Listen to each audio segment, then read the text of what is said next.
Con AIEM abbiamo deciso di organizzare questi seminari sulla pratica psicomotorio couturier per far conoscere questa pratica al nostro territorio, alle persone che lavorano soprattutto nella scuola, per valorizzare una pratica in cui fortemente crediamo e di cui desideriamo preservare l'originalità e che intendiamo portare avanti tra i nostri servizi.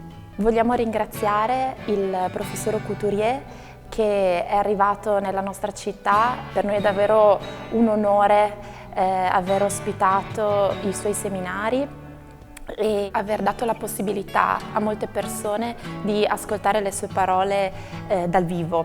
Ringraziamo di cuore anche l'ARFAP di Bassano del Grappa, che è il centro di formazione per la pratica psicomotorio couturier, per la collaborazione nell'organizzazione di questi eventi e per l'amicizia che ci ha dimostrato.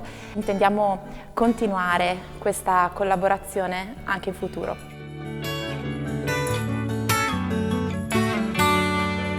A Bassano c'è il centro di formazione alla PPA da moltissimi anni, l'ARFAP.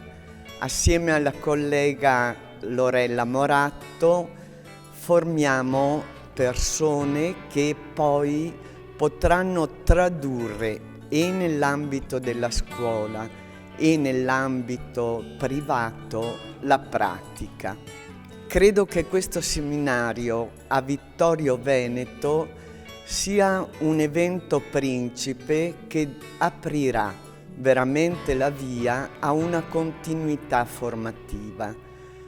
Ho ascoltato un po' l'idea di AIEM di poter divenire nel territorio un punto pilota, un punto di riferimento in cui ci sarà una formazione professionale degli educatori.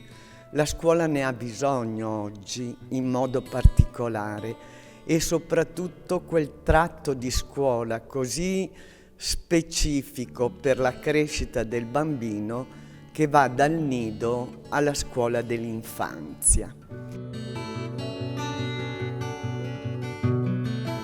Ce séminaire, je crois, répond à la conception de l'enfant que nous avons, que nous respectons, un enfant que nous acceptons avec une grande attention, sans jugement de valeur, pour favoriser son développement.